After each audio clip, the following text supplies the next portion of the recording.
I've been told directly, governments are in this process right now of continuity of government maintenance, if you will. That's about the best way I can describe it to you. Governments are buying all the same stuff we would want to buy so they can maintain the government or the continuity of it as everything else around it collapses. They need the same supplies. They need the food, the medicine, the repair parts, the motors, the machinery, the vehicles, the fuel. They need all that same stuff that we need. But if they came clean and told the world what was happening, now you'd have 7 billion people out there trying to buy the same stuff that all 200 plus governments on the world are trying to buy at the same time. There's going to be a lockup somewhere along there. Yeah. And people are going to panic, and they're going to stop. They're going to pull their money out of the banks, and the fractional reserve system is not going to work because there's just going to be too many withdrawals, and people won't invest in the stock market. And why would you go put into your 401k? I need the money to buy more seeds. Give me all of it today. So there'd be a lot of just institutional changes if they really came clean on the financial side of it. Forget everything else.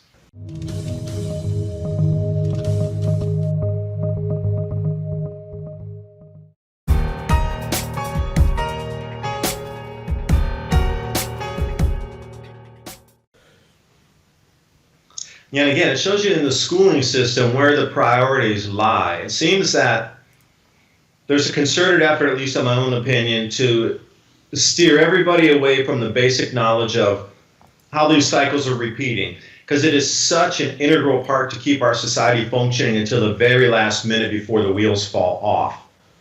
Full thing about everything's stable, it's going to remain stable. We're at the 11-year solar cycle, not the Grand Solar Minimum. Don't listen to those crackpot guys. Although the astrophysicists are talking about it, it's in all the peer-reviewed research. You got the top NASA people, European Space Agency people, Russian Space Agency, and everybody in between, even Piers Corbyn over there in the UK, talking about our sun's going into a very prolonged solar activity decline called a Grand Solar Minimum. It's just established science. But they don't want people to look at it, understand it, because your spending habits are going to shift. You're going to move your spending habits greatly. They're going to shift gargantuan steps to whatever direction they're going to move. Once you understand what this is, your lifestyle is going to change too. You're going to start to take preventive measures. You got kids, you got family. You want to keep them safe. You're going to start buying a lot of different stuff. A lot of that money is not going to go into these traditional industries, and some are just going to dry up and die on the vine. Now, they're trying to prevent hoarding, first of all. They're trying to prevent artificial runs on the just-in-time delivery system and the manufacturing base itself. I've been told directly, governments are in this process right now of continuity of government maintenance, if you will. That's about the best way I can describe it to you. Governments are buying all the same stuff we would want to buy so they can maintain the government or the continuity of it as everything else around it collapses. They need the same supplies. They need the food, the medicine, the repair parts, the motors, the machinery, the vehicles, the fuel. They need all that same stuff that we need. But if they came clean and told the world what was happening, now you'd have 7 billion people out there trying to buy the same stuff that all 200 plus governments on the world are trying to buy at the same time. There's going to be a lockup somewhere along there. Yeah. And people are going to panic, and they're going to stop. They're going to pull their money out of the banks, and the fractional reserve system is not going to work because there's just going to be too many withdrawals, and people won't invest in the stock market. And why would you go put into your 401k? I need the money to buy more seeds. Give me all of it today. So there'd be a lot of just institutional changes if they really came clean on the financial side of it. Forget everything else.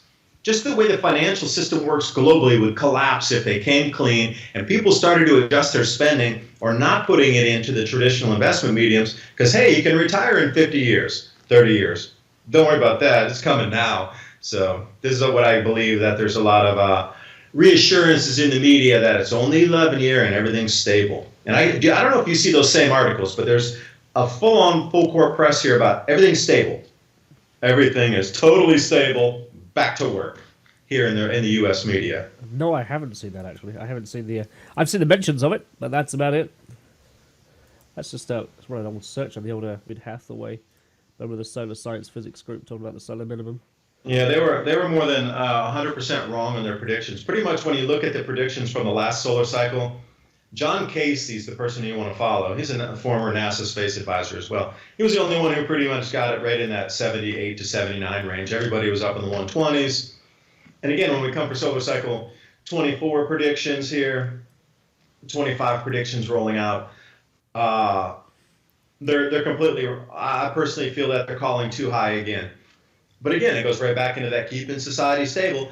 If the solar researchers were to come out from NASA and European Space Agency and everybody in between, and independents, and come out and said, yeah, we are only going to 50 sunspots or a little less for the average, So in terms that would of verify we're going to do a grand solar minimum. So then people would really start to look into it and research just like you're doing. What is this grand solar minimum thing here? So I'm just looking at this article here from astronomynow.com, published in 2015, and it talks about the diminishing solar activity will bring around a new ice age in 2030, published by the Moscow State University press release. And I mean, again, I'm only skimming the article, but yeah, it appears to be pretty much what you're saying there. There's an article here actually referencing a 1677 painting from Abraham Hardonis of the Frozen Thames, when obviously like London froze over during the 1600s. That's what they're expecting again. Now, see, but the problem is they use the word ice age in that title. No, it's a mini ice age. It is not an ice age. So media watchdogs that you can only listen to them, and they're the ones who can tell you if news is fake news or not fake news. But again, there's a whole bunch of these in the scientific arena too. But they keep coming back and they keep using this word ice age. Stop doing that. I'm not talking to you personally. I'm talking about the writers of these supposed watchdog scientific sites. They keep again. It's this whole trigger word thing. They keep putting ice age. So as soon as you see it, what is the first thing that you think? If I say, "Hey, there's an ice age coming," what's your first thought? The first thought is something like where the ice is like a mile thick and it's covering like a large portion of the Earth's crust. Yeah, that's exactly what you think. And then what's your second thought after I say, "Hey, there's an ice age coming by 2030"? What do you think? That's going to take a long time to build up. That's probably not going to happen in that way. But I guess Yeah, and that guy must be a lunatic for even talking as such, okay. or girl, or Yeah. they, or them, or whatever you want to call them. Yeah, People talking. That particular article was by a lady, but yeah, yeah, it's a powerful subject. Like I say, it touches everything that of the human existence. There's everything from the financial side of things, the economic side of things, but more importantly, the human side of things, isn't it? It's about how we function food, because we don't function in cold very well. We need food to survive. We need our energy, so it is going to affect the entire human existence, and it will change the world considerably. So, in terms of this has been a pattern that is reoccurring, as you're saying, and we're talking about all the different effects that could have. I mean, so do you think the governments must know about this and are preparing accordingly, and that's why they're buying all this gear up? Yes, and beyond that, the distraction, they're going to keep going so you don't look in the right direction. The distraction factor, as I call it, is going to keep ramping up until one day you wake up, literally, and you realize what has happened. And at that point, it's too late. I believe that time is around 2021 of harvest season. So look for the bigger, more Hollywood-esque distractions. So far, how many distractions can you think of right now that people are actively talking about? I mean, the division in the Trump camp versus the rest of the United States, and the trade deal with China, and the possible tariffs with Mexico. That's the distraction factor in America for like just the general population. They need to keep everybody fighting amongst themselves, and that's like my simplest example. But what do you have on your end over there? So in the UK, of course, the biggest topic on most people's agenda is Brexit. How we've essentially split from the EU, but we haven't really, because there's lots of trade deals that have already been signed into agreement behind that, like the EU Defence Union. The links between our military services have already happened. Our infrastructure is owned majority by European nations and countries, and by corporations that are obviously on the continent. So that I don't think that's factored into many people's consciousness, or they're not aware of that. They seem to think British Gas is still British Gas when it's actually owned by Centrica. They think British Telecom is BT when it's actually owned by Telefonica, which is based in Spain. So there's this holiday where you can literally have an instant split, I think, is a sticking point.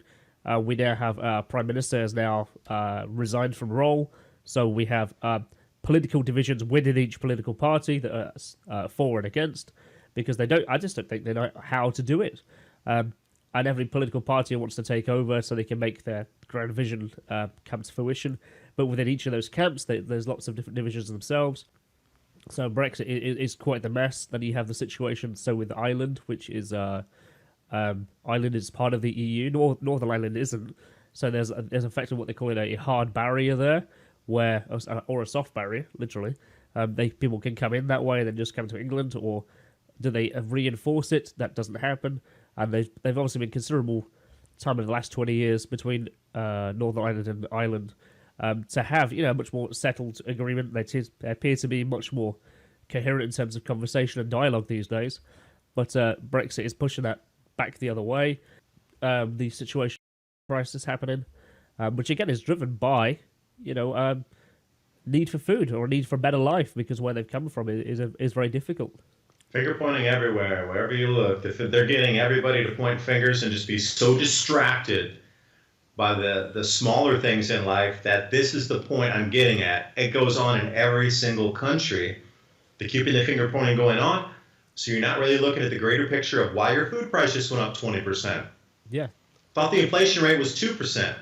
And even that's just straight up theft from the central bank. So when they say inflation rate's 2%, I interpret that in English as 2% theft every year of my wages. But regardless of that 2% theft or 2% inflation, whichever way you want to term, it's the same exact thing happening. 2%, but then suddenly food rises 20, 23%. How did that happen? How'd that sneak right in there? Yeah. Why is nobody talking about that? I work as a department leader within a retail chain, so yeah, I see those effects at the shelf edge. I see those prices going up. I see corporations effectively trying to merge and buy each other out because they're trying to bring down the price of food so it's kept at a manageable level. Again, what you're saying there is that it perhaps is to hide that effect of what's going to go on. Could be. And if I could string 3 points together that you were just talking about in one lump sum. Go for it. Alternative View 10 opened my eyes to a lot of different things, especially the dates where many of these programs need to be implemented by. The United Defense Force and the EU there, that's going to be taking a deeper shape and a more cohesive unit by 2023. The Rapid Response Force highway system, expressway system for the Rapid Response Force needs to be completed by 2023. The rollout of 5G needs to be completed by 2023. And, after listening to David Ellis explain what this whole integrated EU Defense Force was, and then I took it to study this a little further, and what I found, there's a branch off of this called the European Friendly Neighborhood Policy.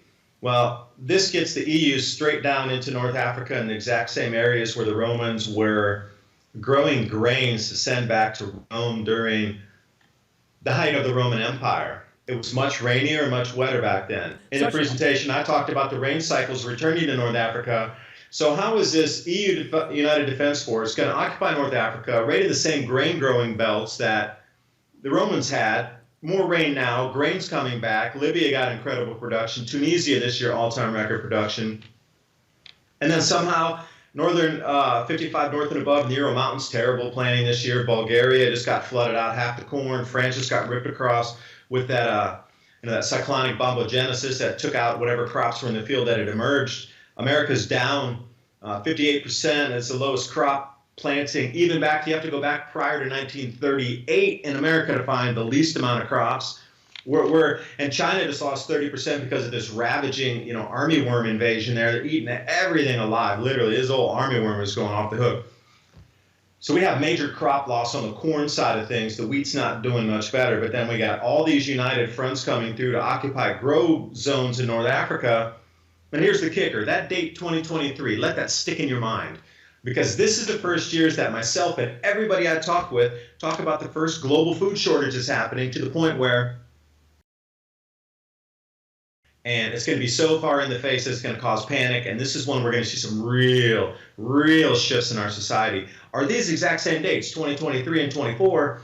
That would explain the Rapid Response Force and the completion of the highway system in the EU, because there's going to be breakaway countries and people protesting all over the place, and they're going to have quickly to get into the EU to control the EU citizens. It's not about an invasion. Come on, it's going to be suppress the citizens inside the EU. And I'll leave it there. No, there's a really interesting point here. So, I guess, I'm not sure if I have the slides available. Perhaps you could send me them. I'm talking about the one that David Ellis sent. And here's my research that I did on this. This is crazy here. if they were to get the grain growing zones, what the Romans used, the primary water source from Libya set out a massive irrigation project across North Africa, they could grow more grains than all of North America combined if they had the right water source, because the rain's above ground with the rainfalls increasing. Yeah, so think about that. It won't matter if the rest of the planet goes offline or huge amounts of Northern Europe go offline and Canada goes offline and parts of China. Who cares? They're going to have a whole new something bigger than all of North America combined in Northern Africa. So this is when you say offline, you're talking about the food production, aren't you? The agriculture production. Yeah, agriculture production going offline. There's very many forecasts out there. You can just find this anywhere on the net about what's anticipated in the Grand Solar Minimum circa 2023-24. There'll be very little production coming out of Canada or the northern states of the United States. There'll be very little production coming out of China. They're already starting to see losses. North Korea as well. And 55 north in Europe, anywhere above there, Ural Mountains, that whole area, going to be taken pretty much offline. Parts of Australia, parts of South America, they don't grow so much down that further Tierra del Fuego tip, but Brazilian agriculture will be affected along with Argentinian. So one place goes offline, you need a replacement. This is the most brilliant chessboard move I've ever heard of. How many years whoever would have thought of it? All these plays that they need to get all these people out of there depopulated so they can go in and get a whole new growth zone. Yeah, you look at the biggest scheme of things, that appears to be, that's a big game of chess. That is game of chess, but here's the game. They knew the Grand Solar Minimum was coming, so you just leave it down to that. They knew these changes were coming, and they've already been preparing for them. Yeah, that's the whole kicker right there. They knew it was coming. Why aren't they warning anybody? Why aren't they telling us this is coming? Yeah, so where I was going to go with which presentation came first is that, of course, there was that you used both a very similar map of Europe and which contained Africa in regards to what the EU Defence Union has said that it wants to do in regards to Africa, and it particularly highlighted areas where they want to go and they want to. What's the word for it they used? Expand into the Africas. And David Ellis obviously presented that chart that was which was an EU document and presented that. And then when we laid it over with what the presentation that you did, and that it's interesting that it really was the same areas of regards to where food growth is going, particularly where China is investing, in regards to what is now the growing green areas. They appear to be the same belts that they're after. So, yes, it does appear to be, on the whole, that's the areas the EU wants to get into, that's the areas where China wants to get into, because that's where future agriculture is going to be, because it has to be in order to continue their culture. So that there's almost like a hidden fight for survival that's happening between where do we need to invest, where do we need to buy up, because, heck, we've got to survive. You think the Ukraine was just about politics? It's the biggest grain growing belt in Central Europe there, period. Nothing bigger. It's the largest grain producer right in that area of Europe. I did see, obviously, I follow IT a fair bit, and they were talking about the arrangements with China and Russia in particular. So Russia, despite this fact it's under all these economic sanctions, has flipped its economy into it, and it's the largest agriculture grower in the world, and it's growing an absolute surplus of stock and obviously selling it to China, and that's now one of the biggest trade deals that's happened in the last 5 years.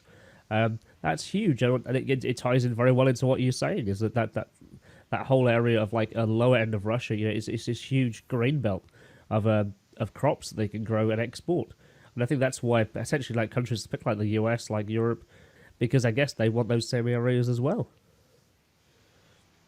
Take a look at Kazakhstan, clear out. It's on the western border of China or the far east of Russia. Another huge grain grower, and guess who's in there helping them revamp their agriculture so they can almost double their output? China and Russia. So what's going to be more valuable for you? A cubic meter of natural gas, a barrel of oil, or a ton of food?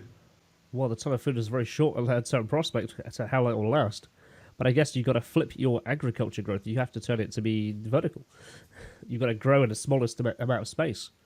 I'll be honest with you. So when I came across vertical farming and the likes of growing indoors, probably about 2008, 2009, I became aware of an independent documentary that was aired called The Zeitgeist Addendum and Zeitgeist Moving Forward. Saw that too. In regards to vertical farming, rather that's where they were looking to go. It was like one of the solutions for the world being the way that it is. And I was very much aware of that, and I kind of got involved with that on a ground level here in Nottingham. And I was like, okay, so what? I don't really know anything to how to implement it. It appears rather simple. It almost appears that we could, transform places like car parks or abandoned buildings into like indoor farms effectively with the right lighting conditions and growing. And I've kind of wondered in 10 years, how come we haven't done that if this is coming? Taking abandoned spaces and turning them into, corporations or companies of, why haven't we gone into full-born, new agriculture technologies? I asked myself the same question, and the only thing I can think of that these facilities are being built in secret, that if they did start massive infrastructure projects to build out such, and there were billions of dollars in companies jumping in, that would also send up a big red flag, like, why would they do that? It's so easy to grow these vegetables outdoors. Why would you set up and spend millions of dollars to put an indoor facility inside there? So I'm saying if it is being done, it's being done with private companies that don't have any eyes on them, that don't have any stockholders or shareholders meetings to be beholden to where they have to present what they're doing. I bet it's a lot of private money doing this, because I know some guys in Tennessee, and they also operate in Kentucky. What they do is they take disused mine shafts, the horizontal ones, not the vertical ones, but the horizontal mine shafts. Could be anything, because there's been a lot of mining in the last couple hundred years in the United States. We'll take an old disused mine shaft or a cave or parts of something into the ground, and then they'll set that up for you in there. And that's kind of their business, what they do. Get the humidity control right, try to figure out what plants are going to grow well inside there, get up the all-in-one LED spectrum grow lights put in, and then get the right electrical supply to you out there. So you can have, they're trying to couple it with fish farming, because a lot of time in these mines, they got water seeps and stuff coming in there. So they try to develop it where they'll actually dig some area out, concrete it in, put the fish in there, and then have this whole system recirculating where, the fertilizer from the fish is coming down and dripping through the tubes, and they're getting that all indoor, completely protectable, and in no way, shape, or form will be damaged by hail or high winds. But it's a very specialty niche type of thing. But you know what? Their business is really expanding as of late. Yeah, aquaponics, I think it's called, isn't it?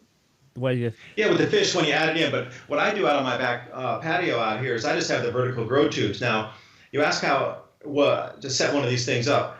It's an octagon-shaped tube made out of stainless steel, and then inside there's two flat braces, and then you pull the coconut coir between them, and actually it sandwiches in there. On the outside, there's 13 different holes down the front of the tube, and you just split open there's a special tool. It's made out of I wouldn't say stainless, but a little bit harder steel. Where you poke it in, you twist it, and it opens a hole, and you just put your seeds in there or plant roots in there. Turn it back up, and then everything's on a timer, and we water for 15 minutes for every 2 hours. Okay. That thing turns on. It's a DC motor. That's very important to draw water up. DC is far better. So it's a DC motor. And it's gravity fed, so the DC motor just pulls the water up, and it's a hose that's sort of slight angle, and it goes down all the 8 tubes, and then after the 15 minutes, whatever water's in there just starts to drip down, and it's all gravity fed. And when it comes out of the bottom, it just goes back to the recirculating tank. So right now we're about using, say, 20 liters per month to be able to grow. So what kind of water issues are another big thing. Water issues are huge. So if you can grow an enormous amount of plants for circulating water like that, why not? So you talk about there appears to be a concerted effort also to buy up water supplies, or even to dam them off from country to country, particularly where there's a river flows from one country into another. There's particular efforts, certainly some African countries, to literally dam them up so they don't flow into the next area. And there's a powerful documentary came out about 2010, and it was called The Fight for Water, or Blue Water. That was really interesting how that's happening, particularly across the developing worlds, how nations and states, even counties, I think it was a county in India, is stopping water from going from one area into the next just because it wants to become its own state eventually at one time. And I can see that happening. I think it was areas of Ukraine do that as well. I think there's a major river that comes through. I could be wrong. How they're damming it up so it doesn't flow downstream to their neighbour. Worrying stuff is that keeping fresh water fresh, because obviously a lot of water is just being fed into the ocean. So did you see that as well? Do you see keeping fresh water fresh? Is that a powerful issue that you're seeing in the Eastern world? The pollution is off the hook out in places like China. And other places that don't have so much environmental regulation, like Cambodia, Vietnam, it's just by the wayside as the water is a secondary concern. We have much more understanding of the pollution water, but in China they understand it now too, because it's starting to affect the health of just out of the, so far off the hook cancer rates out there that you're just born and you get cancer and you die pretty much now in China. It's so polluted everywhere from the air to the water, but they've understood it, that the roots uptake that too. So they're really trying their best to keep the water cleaner. There's been a lot of new regulations. I'll give China credit. There's a lot of new regulation. They just can't pour straight up whatever into the river anymore. If they get caught, they get arrested, and some of them get executed. But by and large, it's still guanxi, and whoever pays the most amount of money in bribes doesn't get seen. Oh, sorry, gifts. You got to call it a gift. So whoever gives a gift to the inspectors, even if they're blowing like blue dye into the river, is something that they did from some cadmium process, run over the treatment of leather into whatever, and it comes out the backside all contaminated and polluted, and it's blue. If it goes in the river, if I give you a bag of money, you won't see the blue color, and if anything happens, you'll go ahead and stick the police and the dogs on the and it's still like that. Wow. It's crazy. Wow. So yeah, I think I saw a video that was very similar to that. How it was a leather factory, and all the was on the floor. Literally was running down the drain into the river out the back, and it was like, damn. and like you're right. That's what they just said. They just pay them off, so it doesn't matter. They just carry on. Crazy. Yeah, the thing about the citizens organizing over there too. So they don't want it to appear that there's any fracturing in society. So you got some of these dishonest countryside officials. They're doing what you're saying. They're letting everything run in the river. They get caught. The people are caught because they were taking. So then the citizens, people like you and me, we come out on the street and start saying, hey, you got all the stuff running in the river. I can't get my farm. All the dog, whatever's all sick. Everybody. So instead of actually going up to the next level to take it to, all right, let's talk about this, they bring their private security police thugs in there to beat up all the. And if they try to leave and go to a city capital to lodge a complaint, which they can do legally, or if they try to go to Beijing and lodge a complaint legally, they have their private security actually abduct them off trains and stop them from traveling to be able to lodge a complaint in a larger district, because then real people will start to come back and look. So they have their own little kingdoms and fiefdoms going on there, which is still kind of strange. Well, how they can prevent people from actually going out to and lodge complaints by literally keeping them home where they can't actually go do it. It still goes on to this day.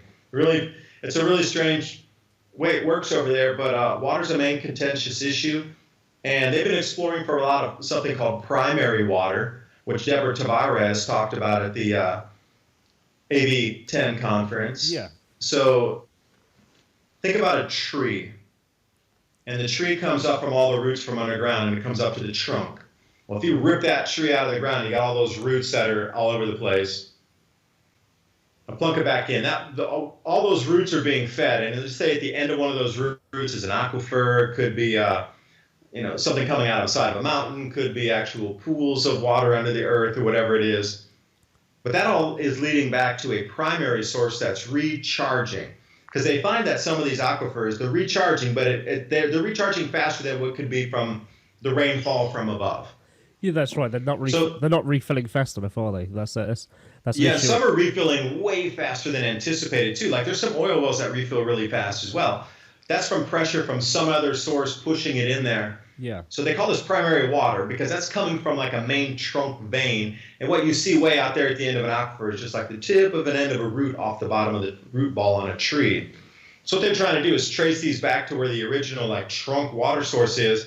And there's a couple around the world. It's called primary water, and I encourage you to look into this. I will do, yeah. Primary water sources. And there's one in Libya. Ah. There's one in China as well. And there's two in the United States. And you start taking a look at these areas around the world where there's Argentina has one. And it's kind of there's only been 4 or 5 of these identified across the planet. They call them primary water sources. Deborah Tavares has done a real amazing amount of study on where these are located, how governments are, drawing from these sources, but it's still all about control, because we're told it's a finite resource. It only comes from above. It can get polluted. But there's 3 times more water in the crust of our Earth than there are on all the oceans and lakes and rivers combined on the surface that we're seeing, as you go swimming in the lake or whatever you do, canoeing on a river. I didn't know that. Actually. There's 3 times more water under the crust of the Earth than there is in all the oceans combined. So that seeps out in some places, this other water. So Noah's Flood's a good one too. Because Noah's Flood, these accounts talking about water just spurting out of the Earth, and obviously there was something going on with the Earth's crust having some ripping or tearing, and this water just starts flowing out. Plus they had the huge amount of rain from above. So I'm saying this had something to do with something in the solar cycle was going on that was much heavier and more powerful. Maybe it was like a once in a 6,000 year event or 12,000 year event, something like this. But it was recorded as water coming from the Earth itself coming out, flooding, and also from above.